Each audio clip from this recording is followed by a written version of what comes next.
सन 2025 सिर्फ पॉलिटिक्स और इलेक्शंस के लिए ही याद नहीं रखा जाएगा, बल्कि कुछ ऐसे अपराध के मामलों की वजह से भी याद रखा जाएगा जिन्होंने अपनी बेरहमी, अजीब हालत और डरा देने वाले पहलुओं की वजह से पूरे देश को हिला दिया है। कई जुर्म तो ऐसे थे कि कहीं अंधविश्वास के नाम पर पूरी फैमिली को जिंदा जला दिया गया, कहीं रिश्तों के बीच खून खराबा दिखाई दिया, तो कहीं जुर्म बिल्कुल किसी फिल्म की कहानी जैसा था। और आज की इस वीडियो में हम बात करेंगे कुछ ऐसे क्राइम केसेस की जिन्होंने इस साल लोगों को झंझोड़ कर रख दिया है, जिसमें पहला है मेघालय का हनीमून मर्डर केस, जो इस साल टीवी से लेकर सोशल मीडिया तक सुर्खियों में था, क्योंकि इंदौर के रहने वाले राजा रघुवंशी अपनी बीवी सोनम के साथ जब मई के महीने में हनीमून मनाने शिलोंग गए थे तो वहां वो अचानक से गायब हो गए और कुछ दिनों बाद चेरापूंजी के पास एक घाटी में उनकी डेड बॉडी मिली थी। लेकिन इन्वेस्टिगेशन के दौरान ये सामने आया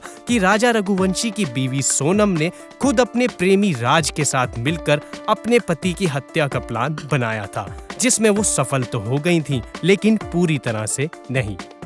बात करते हैं अगले केस की, जो अभी हाल ही में सामने आया है, जिसमें कानपुर के एक इंजीनियर संजय ने अपनी दूसरी बीवी को तवे से पीटकर बेरहमी से मार डाला और उसकी बीवी 2 महीने की प्रेग्नेंट भी थी। और चौंकाने वाली बात तो ये है कि संजय की पहले भी शादी हो चुकी थी और उसकी पहली बीवी के आत्महत्या करने की वजह से उसे जेल की सजा भी काटनी पड़ी थी और जेल से छूटने के बाद उसने अपनी दूसरी बीवी से शादी करी थी। फिलहाल हत्या का आरोपी संजय कुमार फरार है और उसकी तलाश जारी है। अब बात करते हैं राजस्थान के अलवर जिले के एक ऐसे केस की, जिसमें 9 साल के एक बच्चे ने खुद अपनी आंखों से अपने ही पिता की हत्या देखी थी। बात कुछ ऐसी है कि 7 जून को 32 साल के वीरू जाटव की पत्नी ने अपने प्रेमी काशीराम के साथ मिलकर अपने पति की हत्या को अंजाम दिया और इस पूरे मामले का खुलासा वीरू और अनीता के 9 साल के बेटे की गवाही से हुई। जब मैं बताने गया था ना पापा को,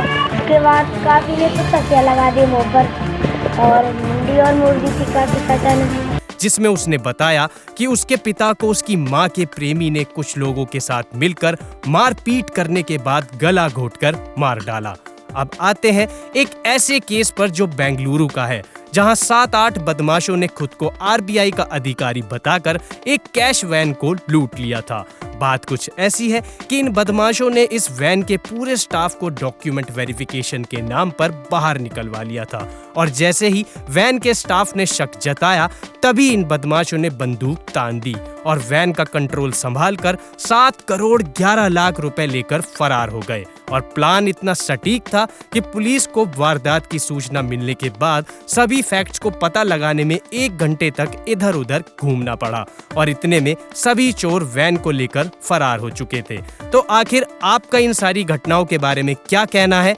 ये हमें कमेंट करके जरूर बताइएगा और साथ में हमें फॉलो और सब्सक्राइब जरूर कर लीजिएगा।